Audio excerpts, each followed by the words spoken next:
Hello everyone, welcome to our channel. हमारे जो regular students हैं उनको सभी को पता है कि यहाँ पे डेली लाइव क्लास होती है, जो कि अभी इस टाइम पे मैं क्विज़ेस करवा रही हूँ। तो आज का जो टॉपिक है वो मैंने सुबह बताया था आपको कि आज क्विज़ होगी ग्रास रूट डेमोक्रेसी पे।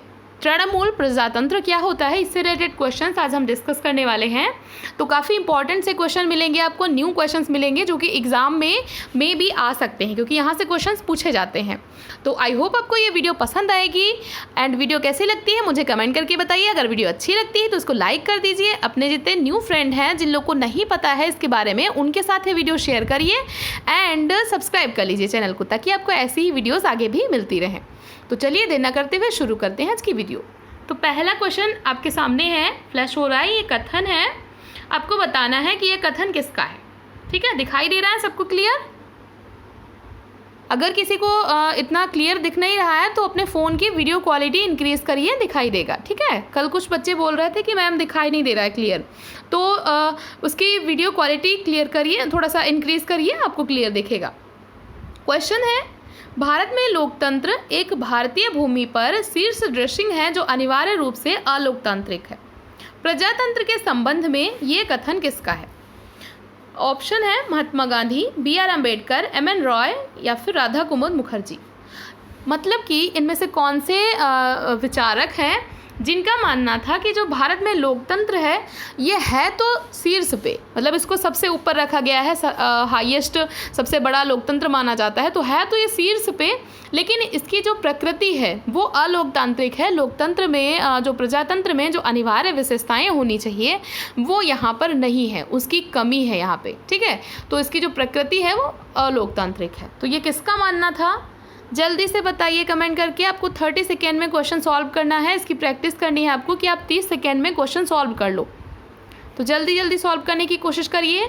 और क्वेश्चन को सॉल्व करते टाइम अभी मैं सॉल्व करवा रही हूँ इसलिए ताकि आपको एक की टर्म पकड़ के सॉल्व करना है। ठीक है, अगर कोई भी थिंकर का या कुछ भी आ रहा है तो उसका समझ के कि उन्होंने किस बारे में बोला था, अगर उन्होंने इस बारे में बोला था तो उससे रिलेटेड ये क्वेश्चन है, तो मतलब वो थिंकर होंगे। को रिलेट करके सॉल्व करना सीखिए। ठीक है, ये प्रैक्टिस से आएगा ताकि आपको एग्जाम में आगे और ज़्यादा ये चीज़ें बेटर तरीके से आप कर पाओ। तो आई होप आपने राइट आंसर गेस कर लिया होगा। जो राइट आंसर है वो है B.R. अम्बेडकर। ठीक है, B.R. अम्बेडकर जी का मानना था कि भारत में प्रजातंत्र है तो शीर्ष पर, बट अभी इसकी जो प्रकृति है वो अलोकतांत्रिक है। इसमें उतना चीज़ें नहीं हैं, उतने अच्छी क्वालिटीज़ नहीं हैं जो कि होनी चाहिए प्रजातंत्र के लिए। नेक्स्ट क्वेश्चन है, राष्ट्रीय पंचायती राज दिवस कब मनाया जाता है? पंचायती राज दिवस कब मनाया जाता है, इसके मनाने के पीछे का एक विशेष उद्देश्य है, वो चीज़ नेक्स्ट क्वेश्चन में आपको क्लियर होगी। तो अभी आप बताइए कि राष्ट्रीय पंचायती राज दिवस कब मनाया जाता है? 22 अप्रैल, 24 अप्रैल, 26 अप्रैल या फिर 2 मई। अभी जल्दी ही में मनाया गया है और इसके उपलक्ष्य में कुछ एक विशेष किया गया था, वो चीज़ भी आपको अभी पता चलेगी। तो ये कब मनाया जाता है जल्दी से बताइए। आई होप आपने गेस कर लिया होगा इसका राइट आंसर। राष्ट्रीय पंचायती राज दिवस मनाया जाता है हर साल 24 अप्रैल को। ठीक है, 24 अप्रैल को मनाया जाता है राष्ट्रीय पंचायती राज दिवस। अगला क्वेश्चन है, भारत में सर्वप्रथम पंचायती राज व्यवस्था कब लागू की गई? सर्वप्रथम पंचायती राज व्यवस्था ये पूछ रहे हैं, सर्वप्रथम पंचायती राज व्यवस्था कब लागू की गई? कंफ्यूज नहीं होना है। ऑप्शन है 2 अक्टूबर 1959, 5 अगस्त 1965, 2 अक्टूबर 1969, 15 अगस्त 1992। बिल्कुल कंफ्यूज नहीं होना है, बिल्कुल करेक्ट करना है इसका। सबसे पहले पंचायती राज व्यवस्था कब लागू की गई थी?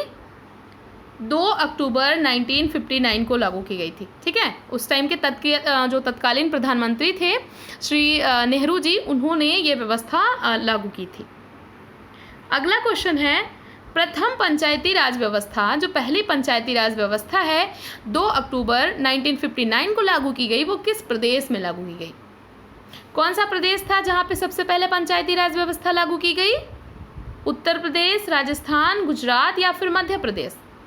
कौन सा था? बिल्कुल करेक्ट, ये था आपका राजस्थान। बहुत सही।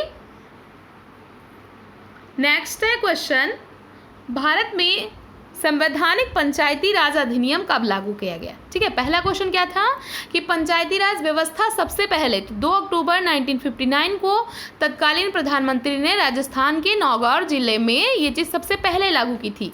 लेकिन अभी क्वेश्चन क्या है कि संवैधानिक पंचायती राज अधिनियम कब लागू किया गया? 1972, 1973, 1992, 1993। तो ये कब लागू की गई? संवैधानिक रूप से पंचायती राज अधिनियम कब लागू किया गया? ठीक है, क्वेश्चन में क्या पूछ रहा है, कब लागू किया गया? ओके, तो कंफ्यूज होके गलत मत करना। आई होप आपने सही गेस कर लिया होगा आंसर। राइट आंसर क्या है? 1993, क्योंकि लागू की गई पूछ रहा है ना, कब बना? तो 73वां संविधान संशोधन आया आपका 1992 में, तो ये बना। लेकिन पूछ क्या रहा है क्वेश्चन में, कब लागू की गई? तो लागू की गई थी 1993 से। ठीक, तो करेक्ट आंसर डी। अगला क्वेश्चन है, भारत में पंचायती राज व्यवस्था गांधी जी के किस सिद्धांत के आधार पर की गई? जो पंचायती राज व्यवस्था का गठन है ये गांधी जी के किस सिद्धांत को दर्शाता है? इन्होंने कौन सा थ्योरी दी थी जिसको कि पंचायती राज व्यवस्था में लागू किया गया? ऑप्शन है सत्याग्रह, अपरिग्रह, सत्ता का विकेंद्रीकरण या फिर न्यासीता सिद्धांत। तो इसमें से कौन सा करेक्ट हो जाएगा? गांधी जी की कौन सी थियरी पे पंचायती राज व्यवस्था बनाई गई? बिल्कुल करेक्ट बताइए। एंड जो राइट आंसर है वो है सत्ता का विकेंद्रीकरण। गांधी जी चाहते थे कि सत्ता का विकेंद्रीकरण हो। सत्ता के विकेंद्रीकरण का मतलब क्या हुआ कि जो शासन है वो कोई एक ही पर्सन ना करे, कि कोई एक ही पर्सन करेगा तो फिर उसके अंदर सुप्रीमेसी आ जाएगी, वो समझेगा कि सब कुछ मैं ही हूँ, फिर वो निरंकुश हो जाएगा। तो ये चाहते थे कि जो सत्ता है वो बटी रहे। तो पहले इसके लिए कोई शीर्ष पे होगा, फिर उससे नीचे, फिर उससे नीचे, तो फिर उससे नीचे, मतलब सत्ता बिखरी बिखरी रहेगी। ठीक है, तो जब बिखरी बिखरी रहेगी, बटी रहेगी, विकेंद्रीकृत रहेगी, तो क्या होगा कि जो शासक है वो निरंकुश नहीं होगा। ठीक, जैसे अपने यहाँ क्या है, न्यायपालिका है, कार्यपालिका है और विधायिका है। तो जो अपना विधायिका है यानी संसद और विधानसभा, इनका काम है कि बनाना नियमों को, और फिर कार्यपालिका उनको लागू करती है, और न्यायपालिका उनमें कोई भी कमी होती है तो उन्हें संशोधन करती है। तो सत्ता का विकेंद्रीकरण है। ठीक है, तो वैसे ही पंचायती राज व्यवस्था में भी सत्ता का विकेंद्रीकरण है। पहले जिले पे होती है, जिला पंचायत, फिर क्षेत्र पे हो गई, फिर आपके ग्राम में हो गई। तो जो सत्ता है ये बिखरी बिखरी है, किसी एक ही पर्सन के पास नहीं है। तो सारे लोग एक दूसरे पे डिपेंड है। ना तो गांव में जो प्रधान वगैरह है वो सुप्रीम हो सकते हैं, ना ही क्षेत्र में और ना ही जिले पे। तो ये सभी लोग एक दूसरे पे डिपेंड हैं।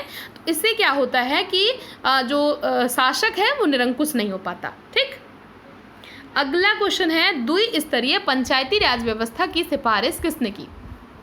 बलवंत राय मेहता समिति ने, अशोक मेहता समिति ने, GV राव समिति ने, या फिर LM सिंघवी समिति ने? सबसे इजी क्वेश्चन है अभी तक का। तो ये किसने की थी द्विस्तरीय पंचायती राज व्यवस्था की सिफारिश? अशोक मेहता समिति ने। और जो बलवंत राय मेहता समिति थे तो इन्होंने कितना किया था? 3 स्तरीय। कौन कौन से? जिला, और एक खंड स्तर पे यानी कि क्षेत्र पे, और एक फिर ग्राम स्तर पे। ठीक है, और इन्होंने द्विस्तरीय की थी। अच्छा, आपको एक होमवर्क दे रही हूँ, अगर आपने अभी तक नोट नहीं किया है तो ये जो चारों समिति हैं ये कब कब आई आप ये नोट कर लीजिए, क्योंकि मे भी कभी सीक्वेंस में पूछ सकता है कि कौन सी पहले आई कौन सी बाद में आई। तो आपको इनके सन नोट कर लेने हैं कि कौन सी समिति ने कब अपनी सिफारिश, कब अपनी रिपोर्ट पेश करी। ठीक, तो एक ये थी, फिर ये आई है, देन ये, फिर ये। तो आपको इनको नोट करना है। अगला क्वेश्चन है, ई ग्राम स्वराज पोर्टल कब लॉन्च किया गया? ई ग्राम स्वराज पोर्टल को कब लॉन्च किया गया? अभी जल्दी ही में लॉन्च किया गया है। जो अपना पंचायती राज व्यवस्था है इसको इलेक्ट्रॉनिकली करने के लिए। अब ये यूनिट 9 से भी क्वेश्चन हो जाएगा, आपका यूनिट 5 से भी क्वेश्चन है, तो ये में भी पूछ सकता है। ठीक है, एक तो करंट का भी है, तो ये क्वेश्चन बन सकता है। तो इसका राइट आंसर क्या हो जाएगा बताइए? ऑप्शन है 24 अप्रैल 2019, 24 अप्रैल 2020, 2 मई 2020 या फिर 5 जून 2020। एंड जिसका राइट आंसर है ये मैंने करवाया है, 24 अप्रैल 2020 को लॉन्च किया गया ई ग्राम स्वराज पोर्टल। ठीक है, पंचायतों को इलेक्ट्रॉनिकली लगभग कि वो अपने कामों को मैनेज कर सकें, योजनाओं को बना सकें और उनका लेखा जोखा रख सकें। तो इसके लिए ये लॉन्च किया गया। पंचायती राज जो दिवस मनाया जाता है उस पर माननीय श्री जो हमारे प्रधानमंत्री नरेंद्र मोदी जी हैं उनके द्वारा, ठीक है, तो ये लॉन्च की गई योजना। नेक्स्ट क्वेश्चन है, पंचायती राज व्यवस्था में अनुसूचित जाति एवं जनजाति हेतु आरक्षण की व्यवस्था किस अनुच्छेद में की गई? कौन से आर्टिकल में एससी और एसटी को रिजर्वेशन देने की बात की जाती है? कौन सा आर्टिकल है वो? आपके सामने ऑप्शन है आर्टिकल 40, आर्टिकल 41, आर्टिकल 243 का डी, या फिर इसमें से कोई भी नहीं है, कोई दूसरा आर्टिकल है। कौन सा है इसका राइट आंसर? गेस कर लिया होगा ना आपने? राइट आंसर है सी। अनुच्छेद 243 घ यानी 243 डी में ये व्यवस्था की गई है कि अनुसूचित जाति जनजातियों हेतु आरक्षण किया जाए, उनको सीटें रिजर्व की जाए ताकि वो सही तरीके से प्रतिनिधित्व कर सकें। महिलाओं हेतु नेक्स्ट क्वेश्चन है कि महिलाओं हेतु ग्राम पंचायतों में कितने प्रतिशत आरक्षण का प्रावधान है? कितना आरक्षण दिया गया है वुमेन्स को? अब ये किस में दिया गया था? 73वां संविधान संशोधन आया था। कब आया था? 1992 में, ठीक है। इसमें कौन सी अनुसूची जोड़ी गई संविधान में, आपको कमेंट करके बताना है, ओके। तो इसका राइट आंसर क्या हो जाएगा? वुमेन्स को कितने प्रतिशत आरक्षण मिला हुआ है? तो अभी 1/3 यानी कि कितना 33% सीट जो हैं वो वुमेन्स के लिए रिजर्व होती हैं। कहीं भी आप इलेक्शन में देखोगे तो काफ़ी सारी सीट्स वुमेन्स के लिए रिजर्व आती हैं, तो वो इसी के तहत आती हैं। ये 73वें संविधान संशोधन में ये व्यवस्था की गई थी, ठीक है। तो वहाँ से ये चीज़ें हुई। तो ये जो 73वां संविधान संशोधन है ये काफ़ी इंपॉर्टेंट था, मैंने डिटेल में इसके वीडियो में बताया हुआ है। तो ये एक बार अगर आपने नहीं पढ़ा है तो ये देख लीजिएगा, यहाँ से क्वेश्चंस बन सकते हैं। तो आई होप आपको आज की वीडियो अच्छी लगी होगी। ऐसे ही पढ़ते रहिए, अपने गोल की तरफ आगे बढ़ते रहिए, अपना ज़ेआरएफ लेकर के आइए। वीडियो देखने के लिए thank you so much and all the best to everyone.